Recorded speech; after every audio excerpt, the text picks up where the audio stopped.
क्योंकि मैं जिस एरिया से बिलोंग करती हूँ वहाँ पे भी मेरे आसपास के गांव में किसी ने बीपीएससी का एग्ज़ाम तक नहीं दिया, किसी ने बीपीएससी का एग्ज़ाम क्रैक प्रीलिम्स तक क्वालिफाई नहीं किया।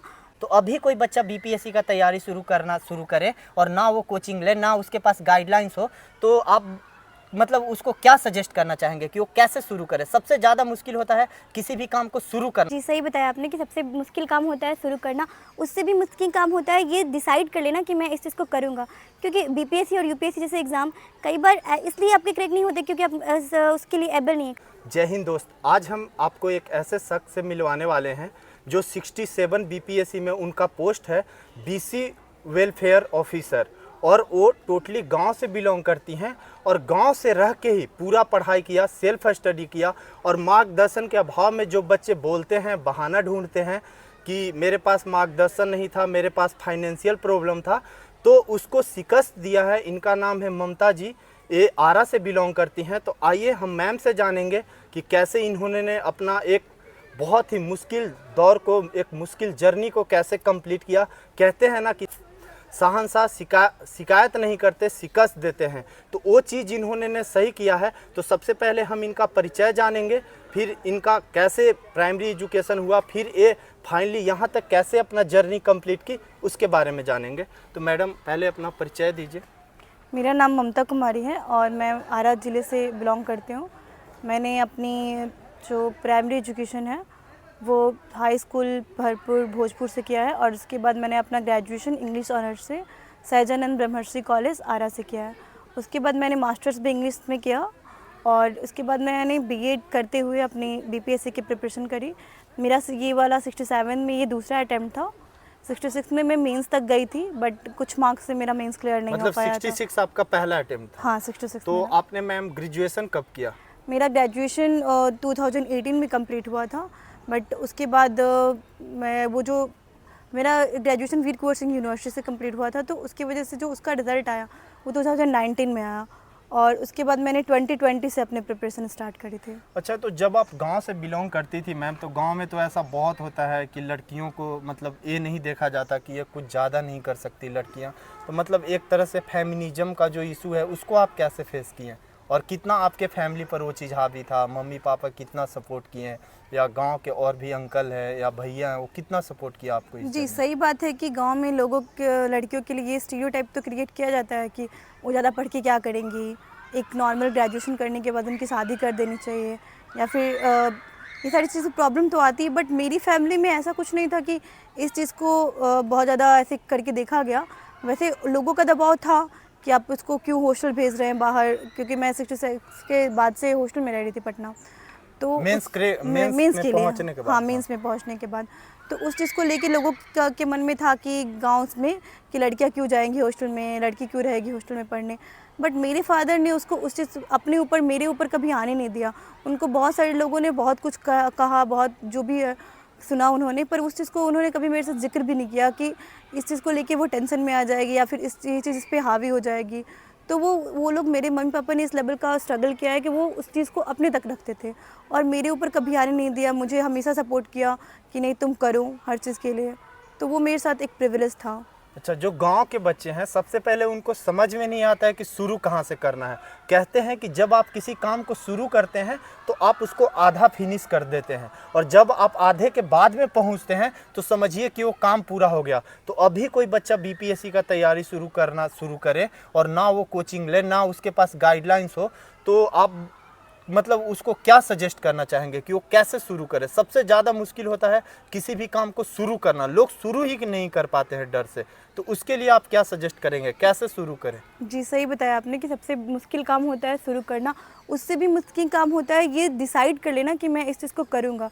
क्योंकि बीपीएससी और यूपीएससी जैसे एग्ज़ाम कई बार इसलिए आपके क्रैक नहीं होते क्योंकि आप उसके लिए एबल नहीं है। कई बार हम खुद को ही डिमोरलाइज कर लेते कि ये एग्ज़ाम बहुत बड़ा है और ये हमसे नहीं होगा। तो मैं तो सबसे पहले ये कहना चाहूँगी कि ये बिल्कुल भी ना सोचें कि एग्ज़ाम बड़ा है, क्योंकि मैं जिस एरिया से बिलोंग करती हूँ वहाँ पे भी मेरे आसपास के गांव में किसी ने बीपीएससी का एग्ज़ाम तक नहीं दिया, किसी ने बीपीएससी का एग्ज़ाम क्रैक प्रीलिम्स तक क्वालिफाई नहीं किया। तो उस चीज़ को लेके ये थोड़ा सा ये था मेरे साथ भी कि ये तो बहुत बड़ा एग्ज़ाम है, तुमसे कैसे क्वालिफाई होगा। पर उस चीज़ को मैंने काउंटर किया, मुझे लगता था कि मेरे से होगा, मैंने किया। तो मुझे यही सबसे बड़ी चीज़ मैं कहना चाहूँगी कि अगर आपको लगता है कि ये चीज़ मैं कर लूँगा, तो आपको प्रिपेयर तो बिल्कुल भी करना चाहिए, बिल्कुल ही करना चाहिए। आपको ये सोचना नहीं चाहिए कि नहीं मैं दिल्ली जाके ही प्रिपेयर करूँगी या फिर पटना जाके ही करूँगा। आप पहला डिसीज़न तो ये लीजिए कि हाँ मुझे इस चीज़ के लिए ही प्रिपेयर करना है। और अगर आपने एक बार डिसाइड कर लिया कि मैं इस चीज़ के लिए प्रिपेयर करूँगा या करूँगी, तो आप सीरियस हो जाइए उस चीज़ को लेके। ऐसा नहीं कि फिर एसएससी भी दे रहे हैं, बीपीएससी भी दे रहे हैं और देख रहे हैं प्रीलिम्स होगा तो फिर देखा जाएगा, ऐसा नहीं करें। आप एक बार डिसाइड कर लीजिए कि मुझे बीपीएससी में जाना है, उसके बाद आपने 50% अपना काम कर लिया। अब आप देखेंगे कि आप उसी डायरेक्शन में जा रहे हैं, आप उसकी ही सारी चीज़ें देखेंगे, आप उसका सिलेबस देखेंगे, आप उसका नोट्स देखेंगे, क्योंकि आप उसके अलावा और कुछ नहीं करेंगे।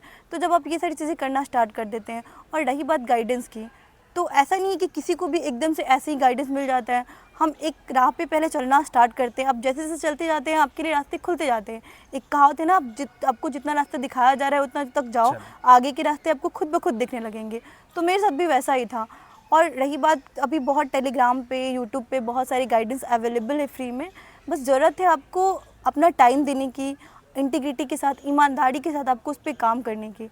अगर आप 8-10 घंटे की पढ़ाई कर पाते हैं और एक फर्म लाइन में कर पाते हैं, तो अब मुझे लगता है कि ये चीज़ कोई बहुत बड़ी बात नहीं है। बीपीएससी क्वालिफाई करना बहुत बड़ा नहीं है, आप कर लेंगे। अच्छा मैम, आपने सबसे पहले बोला कि मैं बहुत ही रूरल एरिया से बिलोंग करता हूँ, जहाँ के 4, 5, 10 गांव अगल बगल के लोग बीपीएससी परीक्षा प्री एग्जाम नहीं दे पाते हैं। तो मतलब ये चीज़ आपके लिए बहुत बड़ा होगा कि आप डायरेक्ट सोचे कि हमको बीपीएससी करना है। ये चीज़ मतलब कोई डायरेक्ट नहीं सोच सकता है, या कोई भी जैसे कहानी बनता है या इतिहास बनता है, तो उससे पहले जो उसके पहले का तैयारी होता है, एक बहुत बड़ा तूफान चलता रहता है उस आदमी के दिमाग में, एक बहुत बड़ा भूचाल आया रहता है उसके ज़िंदगी में। मतलब वो सोचने के लिए उसको बार बार ये लगता है कि अब मैं करूँगा, लेकिन कैसे करूँगा, कर पाऊँगा कि नहीं। ज़्यादातर ये चीज़ें लोग मतलब जब अकेले रहते हैं तब सोचते हैं। तो आपने फाइनली कब ये डिसाइड किया कि हमको बीपीएससी क्रैक करना है, या उससे ए ग्रेड का ऑफिसर बनना है, या उससे ऊपर का एग्ज़ाम क्रैक करना है? जैसे नॉर्मली गांव में रह के आदमी group D, Bihar SSC, clerk, इस टाइप के जॉब के बारे में सोचना है। तो आपने ऐसा कब दिमाग में लाया? कौन ऐसा घटना हुई आपके साथ, या ऐसा कौन सा क्षण आया जब आपके दिमाग में फाइनली आप सोच लिए कि हमको बीपीएससी ही करना है, उसके अलावा कुछ नहीं?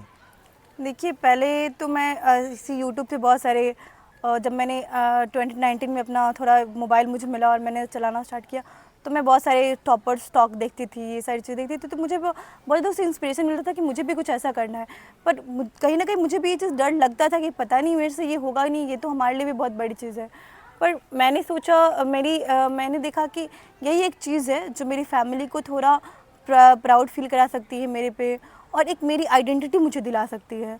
तो मुझे लगा कि अगर प्रिपेयर करना ही है किसी चीज़ के लिए, तो क्यों ना मैं एक बड़े एग्ज़ाम को टारगेट करूं। अगर मैं कहीं फेल भी होती हूँ, कहीं मैं गिरती भी हूँ, तो फिर मैं एक जगह तो रहेगा मुझे सेव करने के लिए। तो वैसे तो मैंने प्रिपेयर यूपीएससी के लिए करना स्टार्ट किया था, पर 2020 में मैंने अपना पहला अटैम्प्ट दिया था, पर वो क्वालिफाई नहीं हुआ मेरा। तो फिर मैंने बीपीएससी के नोटिफिकेशंस वगैरह देखे, और 66 का प्रीलिम्स मैंने पहली बार दिया, और 66 का प्रीलिम्स मैंने पास कर लिया। अब ये पास करने के बाद मुझे थोड़ा कॉन्फिडेंस आया कि हाँ, अब इसके में आगे बढ़ा जा सकता है। तो उसके बाद मैंने अपनी मेंस की प्रिपरेशन के लिए मैं पटना आई, और मैं ये सारी डिसीज़न मैंने खुद अकेले लिया कि मुझे पटना जाना है, ये रहना है, क्योंकि तब तक मुझे कोई आइडिया नहीं था। तो ये बात सही है कि आपको डिसाइड करना पड़ता है खुद ही, कि आपको खुद के लिए एक्शन लेना पड़ता है। वो चीज़ मैंने खुद के लिए डिसीज़न लिया कि नहीं, मुझे जाना है पटना। फिर मैं पटना आई तो मैंने कोचिंग लिया, पर क्योंकि कोविड का टाइम था तो मैं घर पे चली गई, और वहाँ पे वही नेटवर्क का इशू था, तो मैं क्लासेस भी नहीं कर पाई। फिर मैंने अपनी जो भी प्रिपरेशन थी नोट्स से और यूट्यूब वीडियो से की। तो इस तरह से मेरी प्रिपरेशन हुई, पर 66 मीन्स मेरा कुछ मार्क्स से रह गया, नहीं हुआ। और जो 67 की प्रिपरेशन थी वो मैंने पूरी सेल्फ स्टडी से की, कोई कोचिंग नहीं लिया। सारी कोचिंग के मटेरियल्स ज़रूर पढ़े, और परफेक्शन आईएएस के भी पढ़े, बाकी सारे कोचिंग्स के भी पढ़े, बीपीएससी कॉन्सेप्ट वाला के पढ़े मैंने। और इसके अलावा हम लोग का एक ग्रुप था जहाँ पे हम लोग डिस्कस किया करते थे। मेरा एक दोस्त था जिसके साथ हम लोग फ़ोन पे डिस्कस किया करती थी। वो अभी क्या कर रहे हैं सर? उनका भी सिलेक्शन हो गया है रेवेन्यू ऑफिसर के तौर पर। निकाल चुके हैं। हाँ, क्या नाम है उनका सर का? नवनीत प्रकाश। मैं उनका भी इंटरव्यू बहुत जल्द अपने चैनल पर लाऊंगा। मैम की एक दोस्त है नवनीत प्रकाश, उन्होंने भी बीपीएससी क्वालिफाई किया है। नवनीत प्रकाश उनका नाम है। उनका कौन सा रैंक मिला है बीपीएससी में? उनको 214 रैंक आया है हाँ, उनका। 240 रैंक है। और उनका पोस्ट कौन सा मिला? रेवेन्यू हाँ, ऑफिसर। रेवेन्यू ऑफिसर, मतलब बहुत ही शानदार रैंक है 214। और मैम ने जैसा शुरू में बताया कि जब इनके पास मोबाइल आया 2019 में, तब ये टॉपर्स का इंटरव्यू देखती थी और बीपीएससी यूपीएससी के बारे में जानी, तब ये डिसाइड की कि मतलब इनको बीपीएससी करना है। और लगभग 4 साल में ये अपने मुकाम को हासिल की हैं और अभी मैम आगे तैयारी कर रही हैं। तो ये बहुत कुछ बता सकती हैं। अभी मेरा जो टेलीग्राम चैनल है परफेक्ट एडुशाला, उसमें मैम एडमिन रहेंगी, तो कुछ कुछ सजेस्ट करती रहेंगी बीपीएससी के बारे में। जितना मैम से बनेगा या जितना मैम के पास टाइम मिलेगा, तो आप उस चैनल से जुड़ जाइएगा।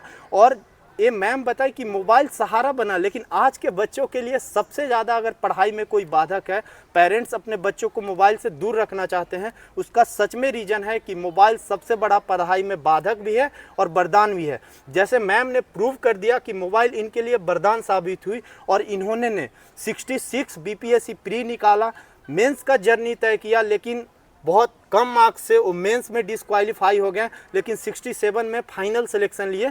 तो यहाँ के बाद अब हम जानते हैं कि मैम जैसे 66 बीपीएससी में जब डिस्क्वालीफाइड हुए होंगे, तो इनका मोरल काफ़ी डाउन हुआ होगा। किसी भी कोई भी ऐसा मतलब सिकंदर नहीं जो युद्ध हारता है तो उसका मोरल नहीं डाउन हो। तो एक तरह से एग्ज़ाम भी युद्ध ही होता है, बहुत प्रेशर होता है एग्ज़ाम का।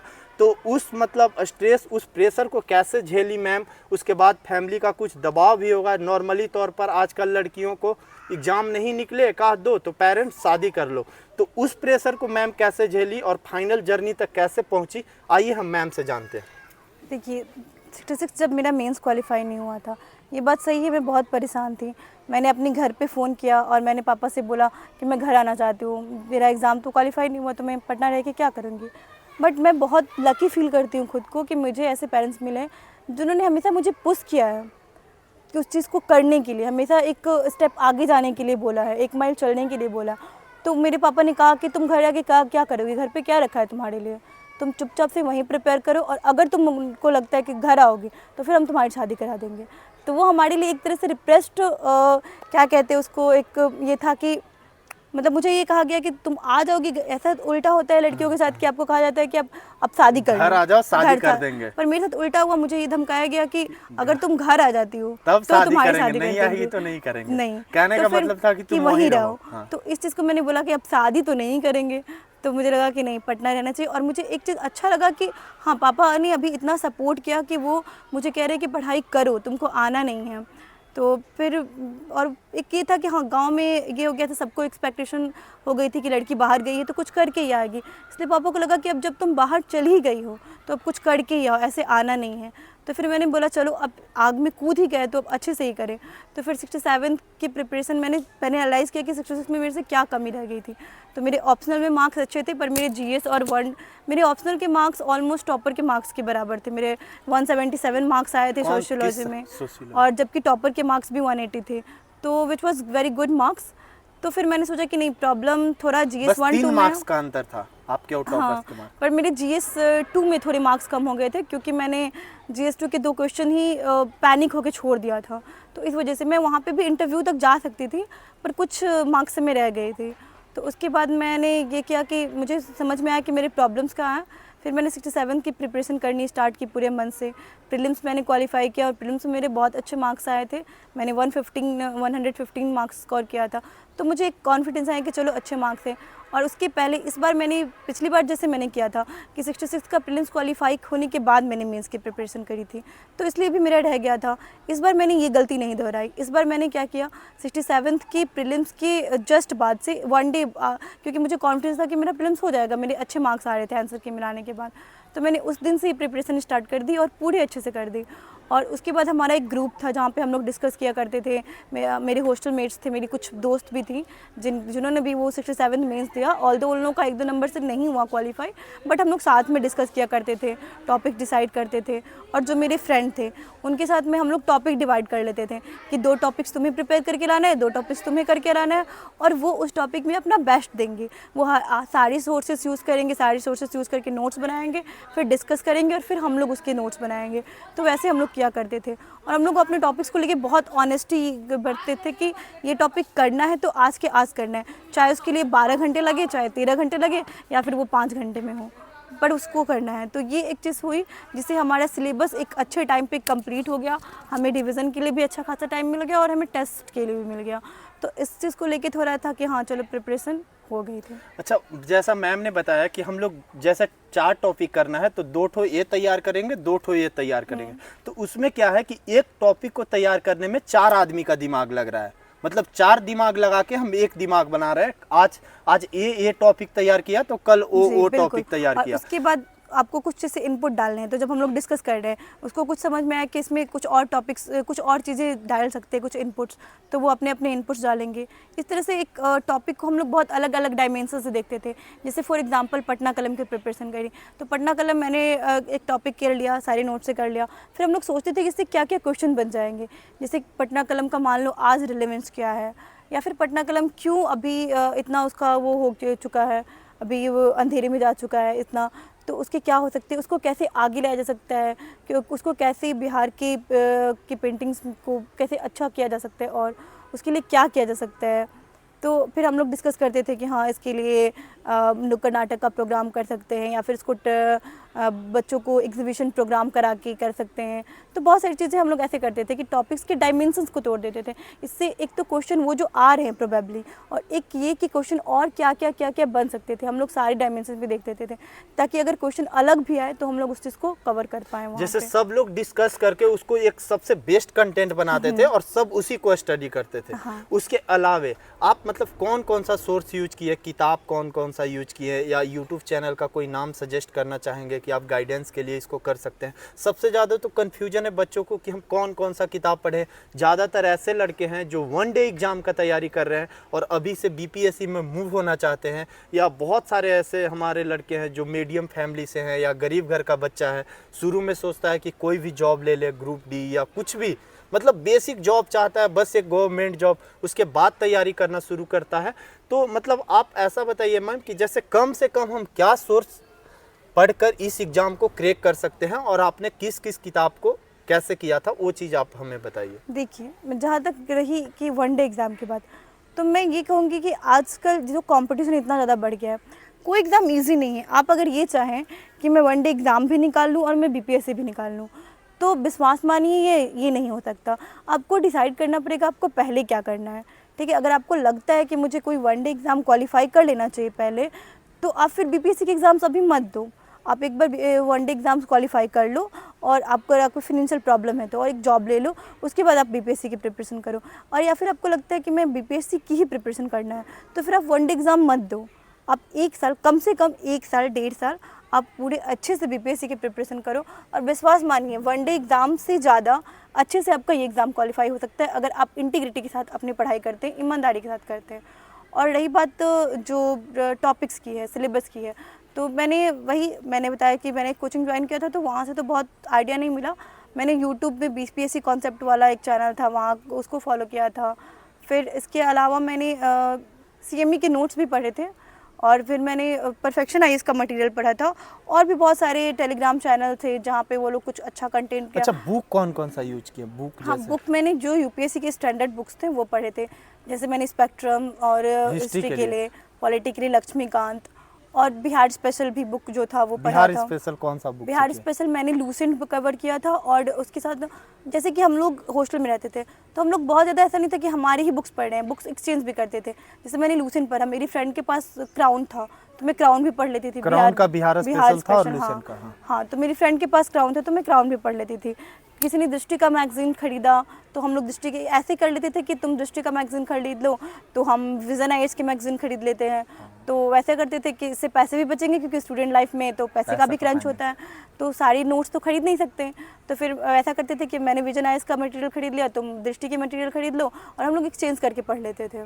करंट अफेयर्स में भी ऐसे ही करते थे हम लोग कि 2-3 मैगजीन्स खरीद लिया और सब डिस्कस करके पढ़ लिया। करंट अफेयर का कौन कौन सा मैगजीन यूज करते थे मैं? जैसे वही अगर मैंने यूटीडिया का खरीद लिया तो मेरी कोई दोस्त है जो स्पीडी का खरीद लेगी, तो कोई एक मंथन खरीद लेगी। जो 1 लाइनर आता है स्पीडी यूटीडिया, प्रीलिम्स के लिए वो इम्पोर्टेंट है। मैं प्रिलिम्स की बात कर रही हूँ, जो प्रीलिम्स के कुछ फैक्ट्स हैं करेंट अफेयर्स के, जैसे स्पोर्ट्स हो गए या फिर वो स्पीडी में अच्छे से कवर हो जाता है। उसमें कोई ऐसा नहीं है कि आपको मंथन ही पढ़ना पड़ेगा।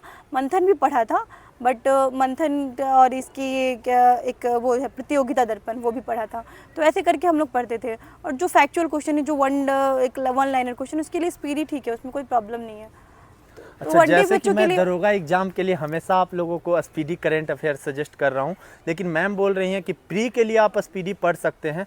उसके बाद हम मैम से जानेंगे कि जैसे आजकल बच्चा लोग बोलता है कि मेरे पास पैसा ही नहीं है सर, मेरे पापा के पास पैसा नहीं है, तो फाइनेंशियल रीजन का कितना इशू है, और उससे भी ज़्यादा कि मेरे पास पैसा नहीं है तो मैं कोई पार्ट टाइम जॉब करता हूँ, तो टाइम मैनेजमेंट, दो चीज़ है मैम से जानेंगे। तो सबसे पहले फाइनेंशियल रीजन कितना हद तक हावी है इस एग्ज़ाम तक, जैसे कोई बच्चा के पास पैसा नहीं है तो वो क्या करे अभी से तैयारी करने के लिए? देखिए, फिनेंशियल प्रॉब्लम तो कॉम्पिटेटिव एग्जाम में हावी होते हैं, क्योंकि हमें एक जगह पे रह के पढ़ाई करनी होती है। अगर कोई किसी ने कोचिंग ली तो कोचिंग के पैसे देने होते हैं, नोट्स खरीदने होते हैं, उसके अलावा लाइब्रेरी जा रहे हैं तो लाइब्रेरी के पैसे खर्च हो रहे हैं, तो बहुत सारे पैसे खर्च हो जाते हैं हमारे। उस टाइम पे ये लगता है कि पता नहीं एग्ज़ाम भी क्वालिफाई होगा कि नहीं, इतने पैसे बर्बाद किए जा रहे हैं, 2 साल से किए जा रहे हैं। और जब आप एकदम से लोअर मीडियम फैमिली से हो तो ये ज़्यादा लगता है। मेरे साथ भी ये लगता था कि मैं अपने पापा का पैसा वेस्ट कर रही हूँ क्या। तो इसलिए मैंने इस चीज़ को, अगर आप और उसके बाद अगर आपका एग्ज़ाम क्वालिफाई नहीं होता तो ये डिमोटिवेशन और बढ़ जाता है कि पैसे भी बर्बाद हो रहे हैं, एग्ज़ाम भी क्वालिफाई नहीं हो रहा है। तो इस चीज़ को कोप अप करने के लिए मैंने ट्यूशन पढ़ाना स्टार्ट कर दिए। तो मैं 2 जगह ट्यूशन पढ़ाती थी। उसके अलावा मैंने ये बैकअप के लिए कि अगर मान लो बीपीएससी नहीं हुआ तो ये मैं सोच के भी बहुत परेशान हो जाती थी कि मैं क्या करूँगी।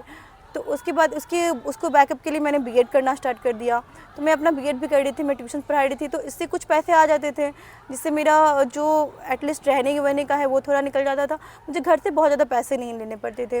तो इस चीज़ से एक तो फिनेंशियल प्रॉब्लम दूर हो जाती थी, दूसरी एक मेरे अंदर सेल्फ कॉन्फिडेंस बिल्ड होता था कि हाँ, मैं कुछ हूँ, मेरे पास एक पोटेंशियल है कि अगर मैं बच्चों को पढ़ा सकती हूँ अच्छे से। और जहाँ पे भी मैं पढ़ाती थी तो वो लोग मेरी पढ़ाई से बहुत खुश होते थे। वो लोग चाहते थे नहीं थे कि मैं कहीं छोड़ के जाऊँ उनको। तो मुझे एक कॉन्फिडेंस बिल्ड होता था कि चलो यहाँ पे अच्छा कर रही हूँ तो मैं वहाँ पे भी अच्छा कर सकती हूँ। तो जैसे फाइनेंशियल रीजन हो गया, टाइम मैनेजमेंट कैसे करे बच्चा? सबसे ज़्यादा आजकल शिकायत रहता है कि सर मेरे पास टाइम नहीं है या मेरा टाइम ऐसे ही ख़त्म हो जाता है। तो टाइम मैनेजमेंट के लिए क्या करें, सोशल मीडिया से कैसे बचें, ये सब चीज़? या जब आप यूट्यूब खोलते हो पढ़ाई के दौरान तो बच्चा एक वीडियो देखने के लिए यूट्यूब खोलता है, पता नहीं वो कितना वीडियो कितना शॉर्ट्स स्क्रॉल कर लेता है, तो उसको आप कैसे अवॉइड करते थे, ये चीज़ बताइए। जी, सही बात है। सोशल जो मीडिया है ये तो प्रॉब्लम है। तो इसके लिए मैंने क्या किया था कि 2019 में जब मैंने अपने प्रिपरेशन स्टार्ट किया, उसी टाइम पे मैंने फेसबुक अपना डी-इंस्टॉल कर दिया, मैंने अपना इंस्टाग्राम ब्लॉक कर दिया, सब कुछ हटा दिया। एक मेरे पास व्हाट्सएप था, क्योंकि व्हाट्सएप पे तो मैसेजेस आते थे, और टेलीग्राम था। और उसके बाद यूट्यूब पे भी मैंने जो बेकार के जो भी ये चीज़ें हैं उसको हटा दी थी। और रही शॉर्ट्स की बात, तो ठीक है, थोड़े बहुत शॉर्ट्स देख लेते थे। ऐसा नहीं है कि हम लोग ये बोलेंगे कि हम लोग सेलेक्ट हो गए तो हम लोग शॉर्ट्स देखते ही नहीं थे। थोड़े बहुत शॉर्ट्स हम लोग भी देख लिया करते थे उससे। हाँ, मनोरंजन के लिए, एंटरटेनमेंट के लिए कोई प्रॉब्लम नहीं है उस चीज़ से। लेकिन अगर आप देखो कि आप कितनी देर देख रहे हो, आप 1 घंटे देख रहे हो शॉर्ट्स या आधा घंटे देख रहे हो, उसको कंट्रोल कैसे कंट्रोल करना है।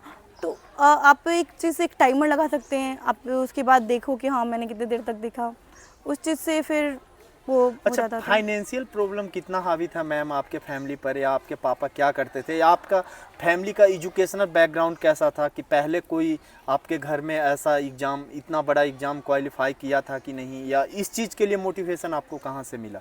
जी, मेरे घर में किसी ने बीपीएससी की प्रिपरेशन कभी नहीं की, मेरे गांव में भी नहीं की। तो घर में ये था कि किसी के पास गवर्नमेंट जॉब में नहीं था मेरे घर में। तो मैं पहली लड़की हूँ जो तो पहली गवर्नमेंट जॉब वाली भी, और दूसरी मतलब अगर सिविल सर्विसेज आप कहते हैं, बीपीएससी कहते हैं, तो उसकी तो है ही। से गवर्नमेंट जॉब में के मामले में भी मैं पहली लड़की हूँ। तो मेरे पापा किसान थे, तो थोड़ा फाइनेंशियल प्रॉब्लम तो था ही। आपके फादर किसान हैं? हाँ, तो फाइनेंशियल प्रॉब्लम तो था ही कि हाँ, उतना पटना में रखना, हॉस्टल में रखना और 8-10 हज़ार हर महीने भेजना, तो थोड़ा प्रॉब्लम था। इसकी वजह से मैं ट्यूशन पढ़ाती थी ताकि पापा को घर से ज़्यादा पैसे ना भेजने पड़े। अगर जहाँ 8 हज़ार भेजना पड़ रहा है तो वहाँ उनको 4 हज़ार भेजना पड़ेगा या 3 हज़ार भेजना पड़ेगा। तो इस चीज़ को आप कर सकते हैं अगर आप एक अच्छे खासे एजुकेटेड हो चुके हैं, और अगर आप अपनी फैमिली में बर्डन नहीं बनना चाहते तो इस चीज़ को आप ट्यूशन पढ़ा के, कोचिंग्स पढ़ा के आप कर सकते हैं मैनेज। वंदन है, अभिनंदन है ऐसे पिता को जो खुद फार्मर है लेकिन अपनी बेटी को पढ़ने के लिए इतना बड़ा योगदान दिया। और ये बहुत बड़ा मैसेज है उन पेरेंट्स को, उन पापा को, उन पिताजी को, चाहे किसी के भी हो, जो लड़की को बोझ समझते हैं और बस लड़के को ही चाहते हैं कि बाहर भेजे या कहीं हॉस्टल से पढ़ाएं, अगर हमारे बिहार की सभी बेटियां ऐसे बढ़ चढ़ के हिस्सा लें और हमारे सभी जो पेरेंट्स हैं वो इस तरह के अपने फैमिली को पढ़ाने में, अपने बेटियों को पढ़ाने में योगदान दें, तो जो बेटी बचाओ बेटी पढ़ाओ का जो सरकार मुहिम चला रही है वो बहुत हद तक सक्सेस होगा। और आज जो लड़कियां, बोला जाता है कि समाज के दो पहिए हैं, बॉयज और गर्ल, जब दोनों बराबर चलेंगे तभी गाड़ी आगे बढ़ेगा। तो दोनों पहिया बराबर नहीं, कहीं महिलाएं पुरुष से ज़्यादा आगे चलेंगी। तो ये चीज़ हमारे हर पेरेंट्स को सोचना होगा। तो मैम, लास्ट में आप क्या संदेश देना चाहेंगे उन लड़कियों के लिए या उन लड़कों के लिए जो तैयारी करना चाहते हैं? लास्ट संदेश आप क्या देना चाहेंगे? मैं यही कहूँगी किसी को भी कि आप खुद की ग्रोथ को किसी से कंपेयर करके ना रोके कि वो तो पटना रह रहा है या फिर वो दिल्ली रह रहा है तो वही कर सकता है, मैं नहीं कर सकता। पहली चीज़ तो आप ये करना छोड़े। दूसरी, मैं लड़कियों को ये कहूँगी कि अगर आपको लगता है कि आपके पेरेंट्स आपको अलाउ नहीं कर रहे हैं, आपकी सोसाइटी अलाउ नहीं कर रही है आपको बाहर जाने से या फिर पढ़ने से रोक रही है, तो मैं यही कहना चाहूँगी कि आप उनको ब्लेम ना करें, खुद को प्रूफ करें, खुद की इम्प्रूवमेंट पे और खुद को प्रूफ करने पे ज़्यादा जोर दें। मुझे भी प्रूफ करना पड़ा, सब लोग मुझे भी बोलते थे कि आपका यहाँ से कैसे हो पाएगा, तो मैंने 66 का प्रीलिम्स घर से ही क्वालिफाई किया। तब मेरे पापा को लगा कि ये कर सकती है, तो मुझे बाहर जाने दिए। तो मैं वही बोल रही हूँ कि आप खुद को प्रूफ करें। अगर आपके पेरेंट्स आपको अलाउ नहीं कर रहे हैं, आपकी सोसाइटी, तो ये चीज़ करें और ख़ुद को किसी चीज़ के लिए रोके ना, अपनी ग्रोथ को किसी भी तरह से रोके ना, किसी भी सोसाइटी को या फिर किसी को भी अपने आप पर ऊपर हावी ना होने दे, अपनी ग्रोथ के ऊपर हावी ना होने दे। बहुत बहुत धन्यवाद मैम, जो आप अपना इतना स्ट्रगलिंग जर्नी हम लोगों के साथ शेयर किए और बाकी बच्चों को पढ़ने के लिए जो इससे प्रेरणा मिलेगी उसके लिए हम एहसानमंद हैं। और दोस्त, मैम हमारे टेलीग्राम चैनल से जुड़ी रहेंगी और बीपीएससी वाले जो एस्पायरेंट हैं उनके लिए कुछ कुछ सजेस्ट करती रहेंगी जितना मैम के पास टाइम रहेगा। बाकी आप हमारे चैनल को सब्सक्राइब और शेयर करें ताकि ऐसा जर्नी या और कोई बच्चा, आपके रिलेटिव्स हो, आपके भाई बहन हो, जिनका स्टोरी ऐसा हो कि वो देहात में रहते हो, उनके पास कोई साधन नहीं है, तो उस बच्चे तक इस वीडियो को ज़रूर पहुंचाएं ताकि एक बिहार की एक और बेटी ऑफिसर बने, ऑफिसर बेटियां बने और बिहार का नाम रोशन करे। जय हिंद।